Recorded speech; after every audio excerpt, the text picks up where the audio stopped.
तो दुनिया में हजारों म्यूजियम हैं, ये तो हम सब जानते हैं।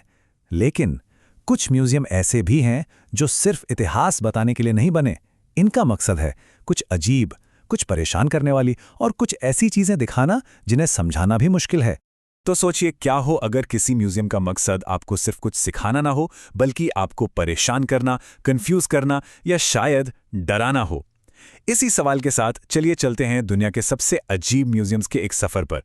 और हमारी शुरुआत होगी इंसान के सबसे काले, सबसे स्याह पहलू से। तो सबसे पहले हम उन म्यूजियम्स की बात करेंगे जो हमें हमारे ही स्याह पक्ष से मिलवाते हैं।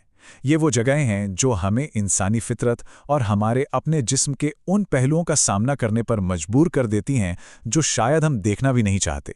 तो शुरुआत करते हैं एम्स्टर्डम के द टॉर्चर म्यूजियम से। ये एक ऐसी जगह है जो पूरी तरह से इंसानी क्रूरता को समर्पित है। यहाँ आपको मध्ययुगीन दौर के टॉर्चर करने वाले डिवाइस देखने को मिलेंगे। और यकीन मानिए, ये सिर्फ लोहे के कुछ औजार नहीं हैं, ये तो इंसान की वहशीपन की जीती जागती निशानियां हैं। अब जरा देखिए कि ये चीजें काम कैसे करती थीं। जैसे कि द स्कल क्रशर, नाम से ही जाहिर है ये धीरे धीरे किसी के सिर को कुचल देता था।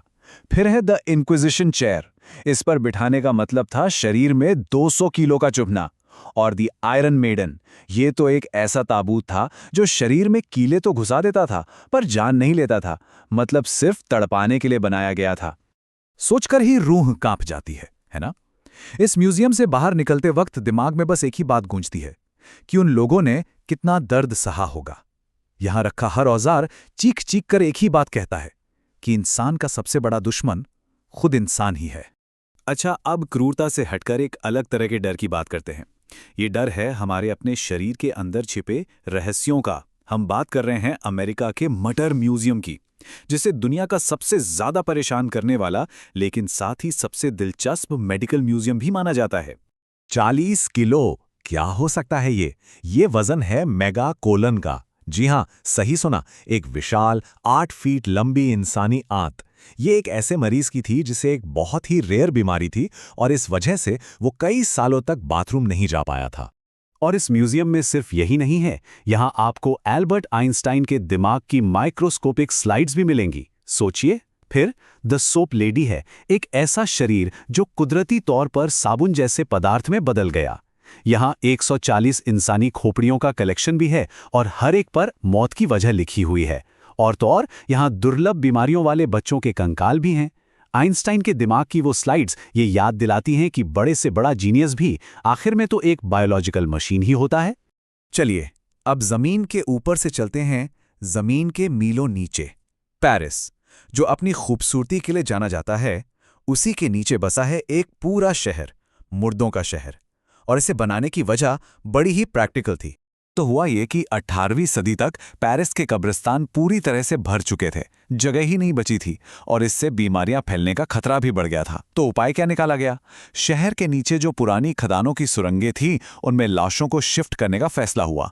60 लाख लोगों की हड्डियां, सोचिए 60 लाख, और इस काम को पूरा करने में 12 साल लग गए।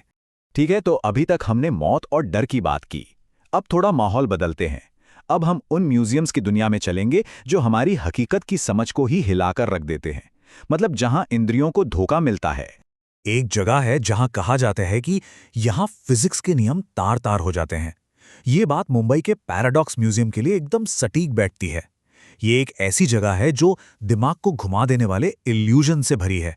यहां आकर कोई भी अपनी ही आंखों पर शक करने लगे। इसका सबसे जबरदस्त इल्यूजन है एंटी ग्रेविटी रूम। जरा सोचिए, आप एक सीधी जमीन पर चल रहे हैं, लेकिन आपको महसूस हो रहा है कि आपका शरीर 45 डिग्री पर झुका हुआ है। आपको पानी ऊपर की तरफ बहता हुआ दिखता है और गेंदें ढलान से ऊपर की ओर लुढ़कती हैं। कमाल है ना? यह असल में एक बहुत ही चालाक ऑप्टिकल इल्यूजन है जो हमारे दिमाग के बैलेंस सेंटर को ही हैक कर लेता है। अच्छा, उन चीजों का क्या जिन्हें साइंस भी नहीं समझा पाता?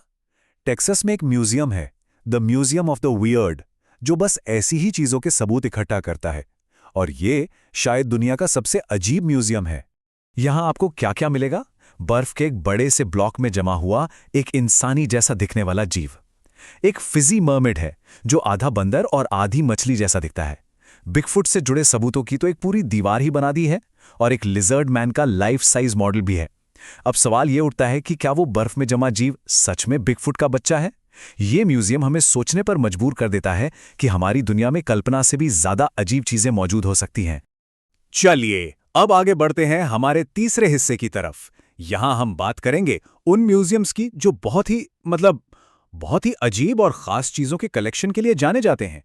दुनिया के सबसे निराले जुनून। जापान में एक म्यूजियम है जो सिर्फ और सिर्फ पैरासाइट्स यानी परजीवियों को समर्पित है। जी हां, दुनिया का इकलौता ऐसा म्यूजियम।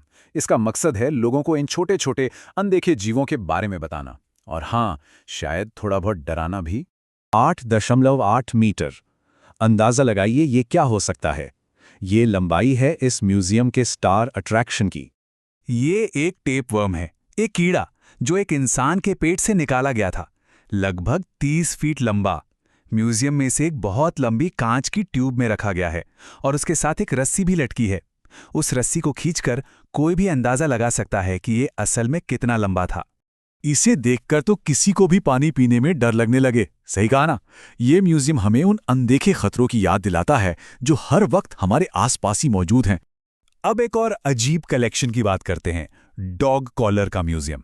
सुनने में भले ही अजीब लगे, लेकिन यूके का ये म्यूजियम कुत्तों के साथ हमारे बदलते रिश्ते की एक कमाल की कहानी बताता है। जैसे 15वीं सदी में कुत्तों के कॉलर असल में कवच होते थे, नुकीले लोहे के कॉलर जो उन्हें भेड़ियों से बचाते थे। फिर 18वीं सदी में ये कंट्रोल का जरिया बन गए, एक तरह के जेल कॉलर। और आज ये एक एक्सेसरी है। ये दिखाता है कि कैसे कुत्ते हमारे लिए वॉरियर से परिवार का हिस्सा बन गए। और अब हम पहुंचते हैं अपने आखिरी पड़ाव पर, एक ऐसे म्यूजियम में जो अपने अंदर एक गुमनाम अतीत के अनसुलझे राज समेटे हुए है।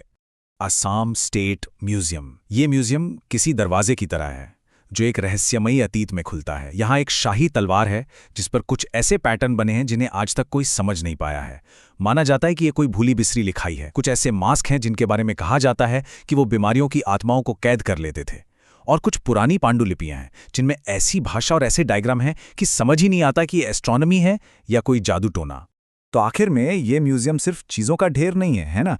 ये इंसानियत की कहानी कहते हैं, हमारी क्रिएटिविटी की, हमारी बेरहमी की, हमारी जिज्ञासा की, और हमारे उन अनगिनत रहस्यों की जिन्हें हम आज तक नहीं सुलझा पाए हैं। ये म्यूजियम हमारे सबसे बड़े डर और सबसे अजीब जुनून को इकट्ठा करते हैं। तो एक सवाल मन में आता है, अगर किसी के जीवन की चीज़ों का संग्रह बनाया जाए तो वो क्या कहानी बताएगा?